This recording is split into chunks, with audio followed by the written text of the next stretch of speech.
Hello friends, welcome to crazy stories Telugu. వదిన part 8లో ఏం జరగబోతుందో చూసేద్దాం.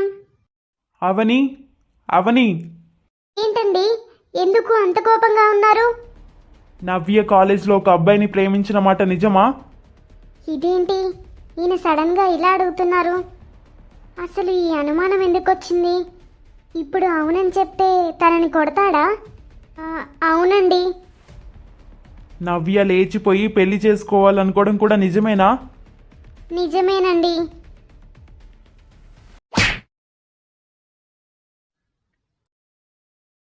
నిన్ను నమ్మి అడిగిన ప్రతిదానికి ఊ కొడుతూ ఉంటే నువ్వు చేసిన ఘనకార్యం ఇదా? నేనేం చేశానండి? ఏం చేశావా?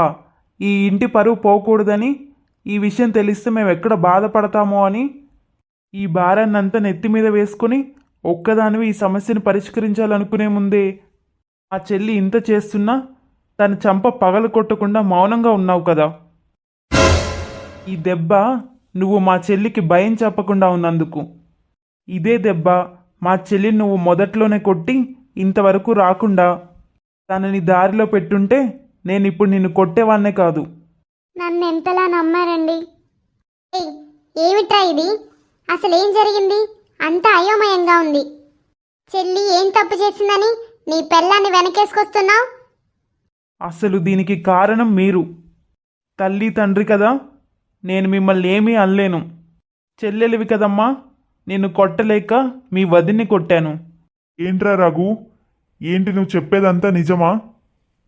నిజంగా నవ్య పారిపోయి పెళ్లి చేసుకోవాలనుకుందా? చెప్పురా, నిజంగా నవ్వి ఇదంతా చేసిందా? లేక నీ భార్య నీకు లేనిపోనివి చెప్పి నీ మనసు మార్చేసి నవ్యను తిట్టిస్తుందా? ఇంకా ఆపమ్మా. ఇప్పటికైనా ఆ నిద్ర కళ్ళు తెరిచి నిజం తెలుసుకోండి కాస్త. ఈ కోడల్ని అర్థం చేసుకోకుండా తన మీద పంతానికి పోయి చెల్లి చెప్పినవన్నీ నమ్మి చివరికి చెల్లి జీవితాన్ని తన చేతులారా తానే నాశనం చేసుకునే స్థితికి మీరు కూడా తోడయ్యారు. నాకు ఇవేమీ అవని చెప్తే తెలియలేదు. నవ్యనే తన నోటితో తనే స్వయంగా నాకు చెప్తే తెలిసింది. కానీ నాతో ఆ తప్పు అవనియే చేయించిందన్నట్టు చెప్పింది. అవనిపై నింద వేసి నాకు అవని మీద కోపం తెప్పించేలా చేసి అవనిని బయటికి పంపించాలనుకుంది. చూడు నవ్య, నువ్వు చెప్పింది నమ్మానని అనుకున్నావేమో. మీ వదిన మనస్తత్వం ఏంటో నాకు బాగా తెలుసు. మీ వదిన ఎప్పుడూ ఇలాంటి తప్పుడు సలహాలు ఇవ్వదు. మీ వదిన మీద ఉన్న పిచ్చి అనుమానాలతో ఇలాంటి పని చేయబోయావు. ఆ రోజు ఫ్రెండ్ పెళ్ళికి వెళ్తున్నానని నువ్వు రహస్యంగా బయలుదేరింది ఇందుకే కదా. కానీ ఈ విషయం అవనికి తెలిసినా మాకు తెలిస్తే నిన్నెక్కడ అసహ్యించుకుంటామేమోనని తన తెలివితో ఆ ప్రయాణాన్ని ఆపింది. ఇంకో మాట, నేను మీ వదిన పేరు మీద రాసిన ఆస్తిని మళ్ళీ తిరిగి మీ వదిన నా పేరు మీద రాసేసింది. కేవలం నువ్వు పెళ్లి చేసుకొని ఇంట్లో నుంచి వెళ్ళిపోవాలనుకునే ఆలోచన చేయకుండా ఉండడం కోసమే మీ వదిన ఆస్తి తన పేరు మీద రాయించుకుంది. ఎంత పని చేయబోయావే నవ్య? పైగా మాకు అబద్ధం చెప్పి వెళ్ళి ఇంటి పరువు తీయాలనుకున్నావా? ఏంటి నవ్య నువ్వు చేసింది? రేపు నలుగురిలో మేము తలెత్తుకుని ఎలా తిరుగుతామనుకున్నావు? నీకేమైనా ఇంట్లో సమస్య ఉంటే మాకు చెప్పాలి. పెద్దవాళ్ళం మేమున్నాంగా. నన్ను క్షమించండి నాన్న. అమ్మా, ఏదో తొందరపడి అలాంటి ఆలోచన చేశాను. ఇంకెప్పుడు అలా చేయను.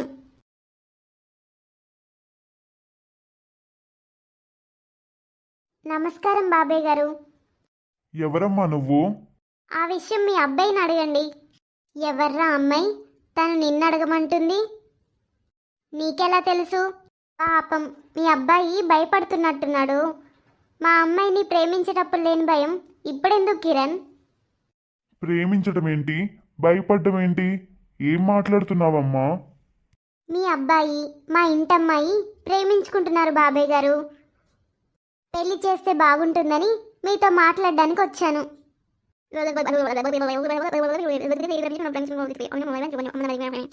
నన్ను క్షమించండి నాన్న, ఆవిడ చెప్పేది నిజమే. ఆ ప్రేమ విషయం మీతో చెప్పడానికి నాకు ధైర్యం సరిపోలేదు. అందుకే మీకు చెప్పలేదు. ఇదంతా విన్నాక ఇందులో మా అబ్బాయి తప్పు లేదని నేను అనలేనమ్మా. ఇంత జరిగాక వాళ్ళిద్దరూ ఇష్టపడ్డాక మేం మాత్రం కాదంటే ఏం బాగుంటుంది? మా అబ్బాయి చదువు కూడా పూర్తయింది, జాబ్ కూడా చేస్తున్నాడు. పెళ్ళి కూడా చేద్దాం అనుకుంటున్నాం.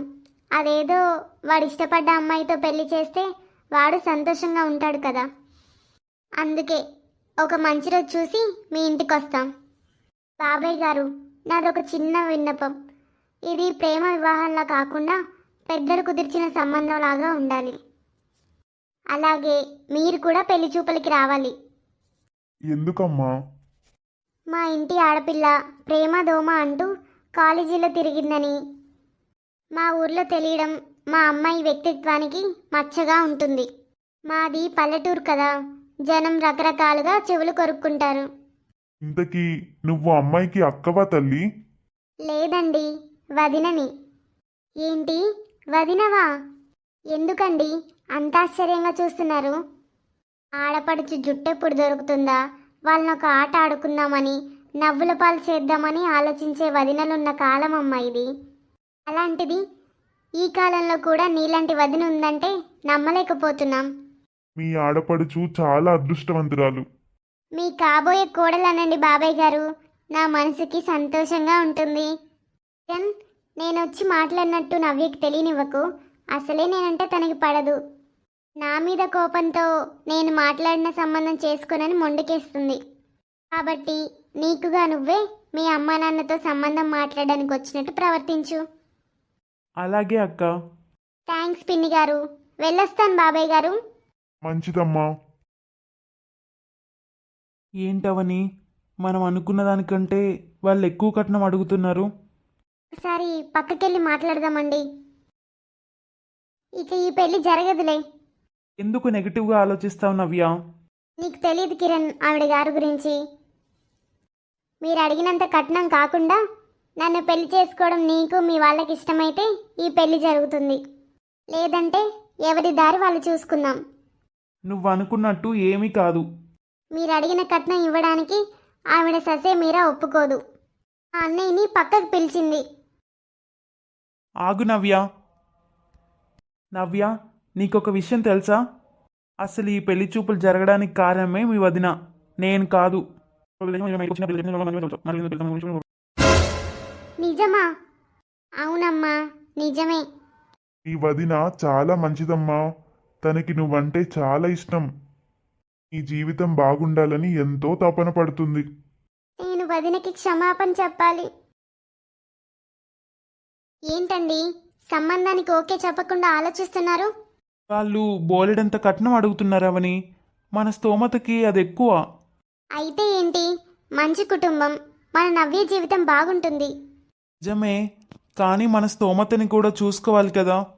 అంత మంచి సంబంధం వదులుకోకూడదండి. పైగా నవ్య కిరణ్ ప్రేమించుకున్నారు. వాళ్ళు అడిగిన కట్నం ఇచ్చి పెళ్లి చేద్దాం. అంతా నవ్యకే కట్నంగా ఇచ్చేస్తే రేపు మనకి మన పిల్లలకి ఏమీ మిగలదు కదా అవని.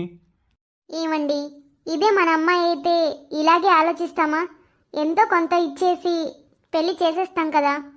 నవ్య కూడా మనకి బిడ్డే. మనకి పిల్లలు పుట్టి పెరిగి పెద్దయ్యేలోపు మనం తిరిగి సంపాదించుకున్నాంలేండి. ఆ చెల్లి నిన్ను తిడుతుంది, నిన్ను అసహ్యించుకుంటుంది, అయినా కూడా నీకు తన మీద కొంచెం కూడా కోపం లేదా? తను చిన్నపిల్ల, నేను తనకంటే పెద్దదాన్ని. నేను కూడా తనలాగే ప్రవర్తిస్తే తనకి నాకు తేడా ఏముంది చెప్పండి? రేపు నా కడుపున పుట్టిన పిల్లలు నన్ను అలాగే అసహ్యించుకుంటే నేను వదిలేసుకుంటానా? అర్థం చేసుకుంటాను కదా. నవ్య విషయంలో కూడా అంతే. నన్ను క్షమించు వదినా, నిన్ను అర్థం చేసుకోలేకపోయాను. నా మాటలో అన్నాను. నువ్వెంత మంచిదానివి, నిన్న ఇన్నాళ్ళు నేను అర్థం చేసుకోలేకపోయాను.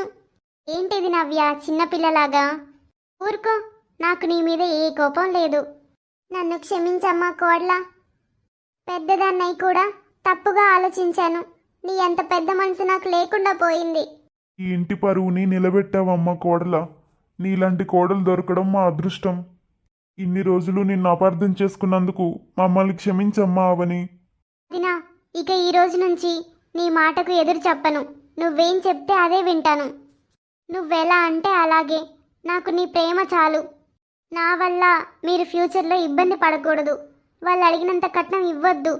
ఇష్టమైతే వాళ్ళే చేసుకుంటారు, లేకపోతే లేదు. మేము ఎక్కువ కట్నం ఎవరికిస్తున్నాం? మా మరదలకే కదా.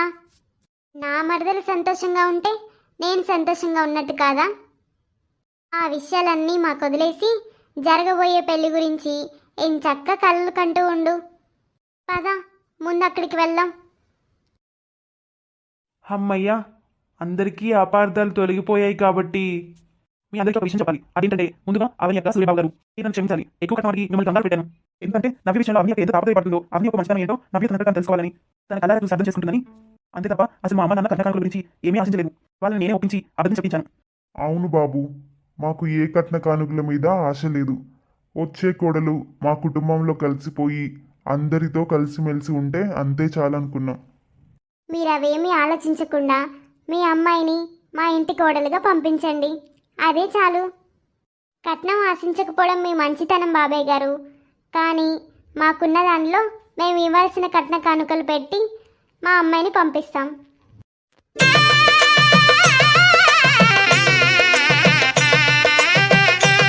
మా స్టోరీ నచ్చినట్లయితే వీడియోని తప్పకుండా లైక్ చేసి కామెంట్ చేయండి.